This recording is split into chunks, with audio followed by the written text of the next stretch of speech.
Hello everyone, हमारे YouTube channel conceptual learners पर आप सभी का स्वागत है। जैसे कि हमने पिछली वीडियोस में डिस्कस किया था कि हम क्लास 7 साइंस ओल्ड एनसीईआरटी के एमसीक्यू कर रहे हैं। ये हमारे लास्ट जो है पार्ट रहेगा इस एमसीक्यू सीरीज का। इसमें हम चैप्टर 16 टू चैप्टर 18 के जो एमसीक्यूज हैं उनको हम डिस्कस करने वाले हैं। So let's start. सबसे पहले हम चैप्टर 16 के करेंगे, water a precious resource. So first question is the groundwater bearing layer of earth which is below the water table.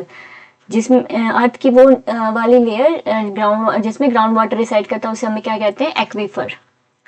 Option C. Next, the cause of depletion of water layer is, water layer जो है deplete हो रही है उसका water level कम होता जा रहा है, उसका रीजन क्या है? Increasing industries. Option A. Next, minimum wastage of water is water management. Option A. Next, the solid part of earth crust is lithosphere. Next, the gases surrounding the earth, जो blanket है gases का जो कि अर्थ को sound करता है उसे हम क्या कहते हैं? Atmosphere. Option B.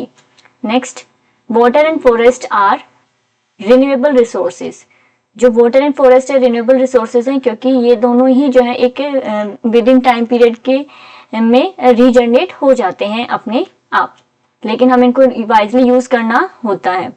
Next, topsoil and petroleum are non renewable resources, क्योंकि इनकी जो बनाने में जो है वो काफी ज्यादा टाइम लग जाता है, जो कि एक ह्यूमन बीइंग जो है उसकी लाइफ स्पैन के अकॉर्डिंग बहुत ज्यादा है, इसलिए ये क्या है? नॉन रिन्यूएबल रिसोर्सेज हैं। Next, the traditional way of collecting water was baoris. Option A. Next, people obtain ground water through wells, handpump, C, both A and C, in none of these. So इसमें both A and B आएगा। Option C. Next, in wells, borings and handpump water come from the ground water. जो wells हैं, borings हैं, handpump है, उसमें पानी कहाँ से आता है? ग्राउंड वाटर से। Next, main source of water on earth is rain, snow, glaciers, all of the above. So option D. जो तीनों ही हैं ये मेन सोर्स में काउंट होते हैं, rain, snow and glaciers. Which of the following helps in raising water. इसमें से क्या हेल्प करेगा हमें वाटर लेवल को इंक्रीज करने में, वाटर टेबल का? So first, rainwater harvesting, making artificial lakes, crop harvesting, none of these. So option A, rainwater harvesting. Next, what from this source cannot be consumed. इसमें से हम कौन से जो सोर्स है पानी का उसको कंज्यूम नहीं कर सकते हैं? A, lake, B, rain, C, river, D, sea. So seas जो है उनका पानी जो है वो सॉल्टी होता है, उनको हम डायरेक्ट कंज्यूम नहीं कर सकते हैं। Next, purest form of natural water is rain water. Option A. Next, this method does not result in conservation of water. इससे जो पानी है वाटर उसका कंजर्वेशन नहीं होता है। Recycling water, planting more trees, cutting vegetation, using drip irrigation. So option C, cutting vegetation. बाकी तीनों मेथड्स को हम यूज कर सकते हैं कंजर्वेशन ऑफ वाटर में। Next, this method of irrigation can minimise wastage of water. Minimise कर सकते हैं वाटर की वेस्टेज को। A, irrigation by pipes, irrigation by drip, irrigation by channels, none of these. So अगर हम इन तीनों ऑप्शंस में देखें, फर्स्ट, सेकंड एंड थर्ड में, तो जो ड्रिप्स हैं वो सबसे कम जो है वेस्टेज करती हैं पानी की, तो option B is the correct answer. Next, seeping of water into the soil is called infiltration. Option A. Next, which is not responsible for shortage. इसमें से क्या रिस्पॉन्सिबल नहीं है शॉर्टेज के लिए? Rapid growth of industries, increasing population, heavy rainfall, mismanagement of water resources. So option C, heavy rainfall responsible नहीं है water की शॉर्टेज के लिए, बाकी तीनों ही जो रीजंस हैं वो वाटर की शॉर्टेज के लिए रिस्पॉन्सिबल हैं। Next, world water day is on 22 March. जो 22 मार्च है उसको हम as a world water day celebrate करते हैं। सो ये हमारा चैप्टर 16 था। Now let's discuss chapter 17, forest our lifeline. So as you know कि फॉरेस्ट जो है वो हमें काफ़ी सारी सर्विसेज प्रोवाइड करता है, ठीक है, और काफ़ी सारे जो प्रोडक्ट्स हैं वो हमें जो है फॉरेस्ट से मिलते हैं, जैसे कि बम्बू मैट हो गया, हनी हो गया, फ्रूट्स हो गए, काफ़ी सारे वेजिटेबल्स हो गई, ऑयल, ठीक है, इसके अलावा पॉपी फ्लावर्स हो गए, फ्लावर प्लाश, और बहुत सारे जो है इंडिजिनियस प्रोडक्ट्स जो हैं जो ट्राइबल पीपल होते हैं वो फॉरेस्ट से बनाते हैं। Next question, the rainfall will be less in absence of forest. जितना ज्यादा डिफोरेस्टेशन होएगा, कटिंग होएगी ट्रीज की, उतना ही ज्यादा जो रेनफॉल का लेवल है वो कम होएगा। Next, which of the following is not a forest product, इसमें कौन सा फॉरेस्ट प्रोडक्ट नहीं है? सो गम जो है वो फॉरेस्ट प्रोडक्ट है, बॉलीवुड भी जो है फॉरेस्ट प्रोडक्ट है, सीलिंग वैक्स भी हमें फॉरेस्ट से मिलता है, कैरोसिन जो है वो फॉरेस्ट प्रोडक्ट नहीं है, ये एक फॉसिल फ्यूल पेट्रोलियम जो है उससे ऑब्टेन होता है हमें। Next, which of the following statement is not correct, not correct बोला गया है यहाँ पे। So first, forest protect the सोil from erosion, yes. Plants and animals in a forest are not depend on one another, so ये option, इसको अभी हम चेक करते हैं, बाकी के ऑप्शंस देखते हैं। Forest influence the climate in water table, yes. Soil helps forest to grow and regenerate, yes. So option जो बी है, जो फॉरेस्ट में प्लांट्स और एनिमल्स हैं एक दूसरे पे डिपेंड नहीं रहते हैं, सो ये ऑप्शन हमारा, ये स्टेटमेंट जो है गलत है, सो ये करेक्ट आंसर होगा। Next, micro organism act upon the dead plants to produce, dead plants पे एक्ट करते हैं to produce humus. Next, a dark colour substance which is formed from the dead bodies of plants and animals is called humus. Next, the insects butterflies help flowering plant in pollination, जो insects हैं butterflies हैं वो किसमें help करती है? Pollination of plants में। Branchy part of a tree above the stem, above the stem पूछा गया है यहाँ पे, उसको हम क्या कहते हैं? क्राउन कहते हैं। ओके, जैसे कि सपोज ये हमारा एक ट्री है तो इसके ऊपर जो ये ब्रांची पार्ट रहेगा ये हमारा क्या कहलाएगा? क्राउन कहलाएगा। Next, cutting and destroying the forest is called deforestation, option C. Next, interdependence of animals of food for food is called food chain, option C. Next, यहाँ पे इंटरडिपेंडेंस पूछा गया था, और अगर यहाँ पे ही हमारा फूड जो है वेब पूछा जाता तो हमारा फूड जो है, अगर इंटरकनेक्टेड फूड चेन्स बोला जाता तो हमारा फूड वेब ऑप्शन होता।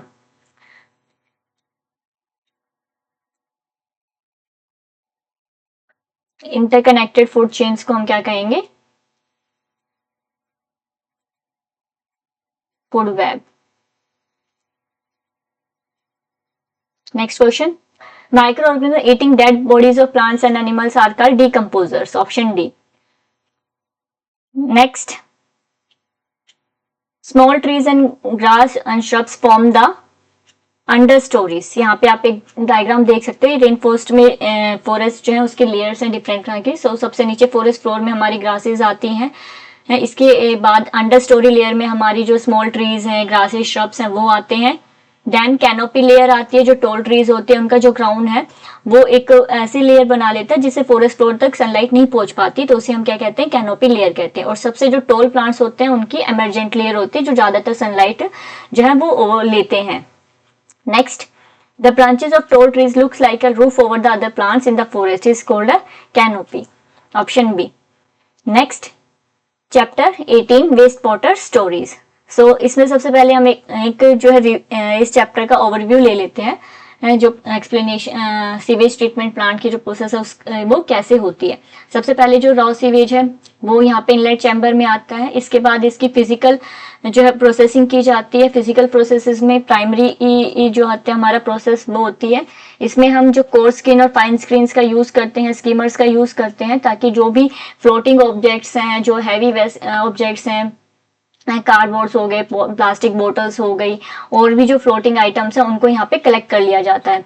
इसके बाद इस प्रोसेस को हम क्या कहेंगे? स्क्रीनिंग कहेंगे। इसके बाद इसको ग्रिट रिमूवल, जो इसमें मिट्टी होती है, कांच के टुकड़े वगैरह होते हैं, उन सबको रिमूव करने के लिए इसको ग्रिट चैम्बर में भेजा जाता है। यहाँ पे जितने भी ग्रेवल होते हैं, सैंड पार्टिकल्स होते हैं हैवी, वो यहाँ पे सेटल डाउन हो जाते हैं। इसके बाद जो ये ऊपर वाला जो है इसको दोबारा से जो प्राइमरी कैलिफायर से यहाँ पे भेजा जाता है। यहाँ पे हम एक्टिवेटेड जो स्लज है ये जो है उसका यूज करते हैं।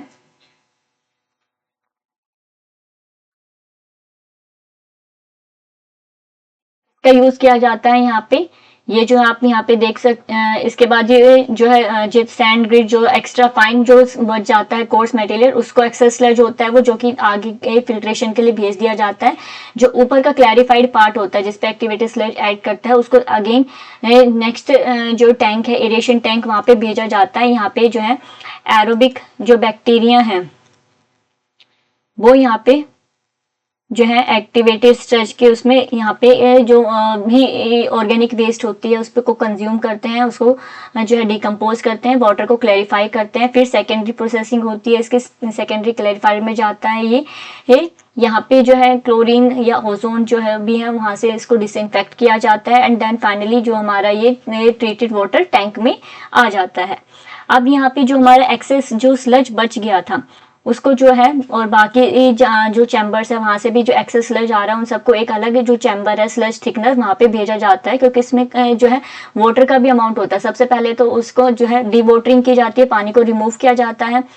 इसके बाद यहाँ पे जो है इनऑर्गेनिक जो बैक्टीरिया स्लज स्टेबलाइजेशन टैंक में हम इसको भेजते हैं, जहाँ पे जो एनारोबिक जो बैक्टीरिया है वो यहाँ पे एक्ट करते हैं। और जो ये डी वाटरिंग के बाद खाली थिक जो स्लज हमारा बच जाता है उसमें फिर हमारी जो बायोगैस है वो प्रोड्यूस होती है, जिसको एनर्जी की फॉर्म में हम यूज करते हैं। और जो बाकी का जो यहाँ पे मटेरियल बच जाता है उसको ड्राइंग बेड्स में जो है इस तरह से सुखा दिया जाता है और इसको हम एज अ मैन्योर यूज करते हैं।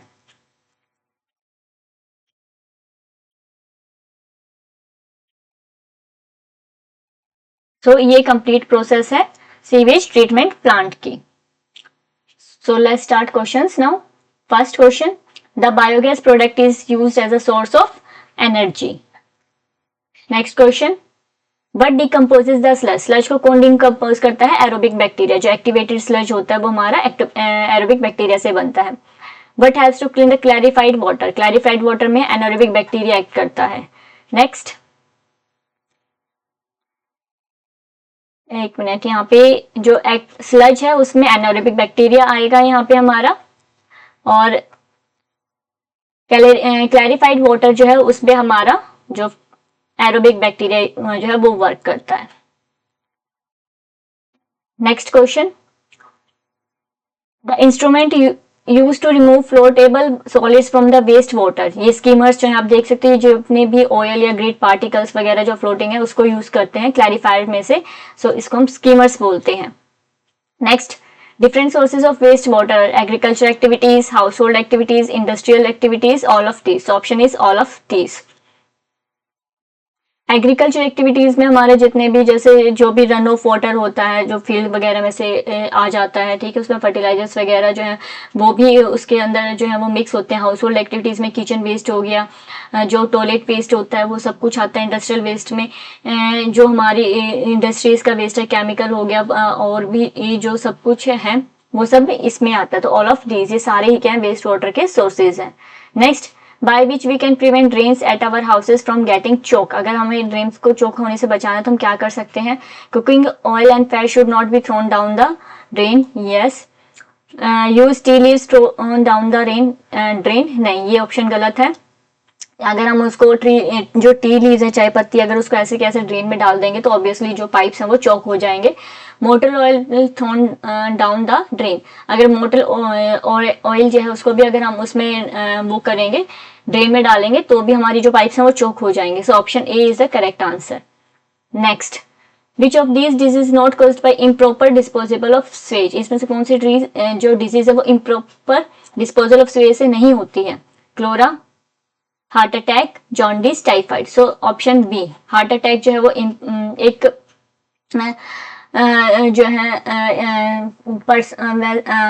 कंटेजियस डिजीज नहीं है जो कि फैलती है, ठीक है, इम्प्रॉपर जो या फिर पॉल्यूटेड वाटर है उससे। So option B is the correct answer. Next, sewage is a liquid waste. Next, following process is not a part of waste water treatment. Chlorination part है, डिकम्पोजिशन पार्ट है, evaporation नहीं है, sand and grit removal है। तो option C. तो improve sanitation following new technique is being used. एक जो नई टेक्निक है उसका हम यूज करते हैं आजकल, वो क्या है, हमारी ऑन साइट सीवेज डिस्पोजल, ठीक है, जिसमें आप देखते होंगे जो बड़े बड़े जो अगर हम कोई प्रोग्राम्स हेल्ड करते हैं, जैसे कि अभी कुंभ मेला हुआ था, तो वहाँ पे on site sewage disposable system किया गया था। वहाँ पे हम सीवर्स नहीं बना सकते, इतना ज्यादा वेस्ट है उसके लिए इतना वो नहीं कर सकते, तो वहाँ पे on site sewage disposable system जो है वो वहाँ पे लागू किया गया था। The suspended impurities in sewage are called contaminants. Next, Full form of WWTP is waste water treatment plant. Next, the network of big and small pipes carrying waste water are called sewers. Next, dried sludge is used as manures.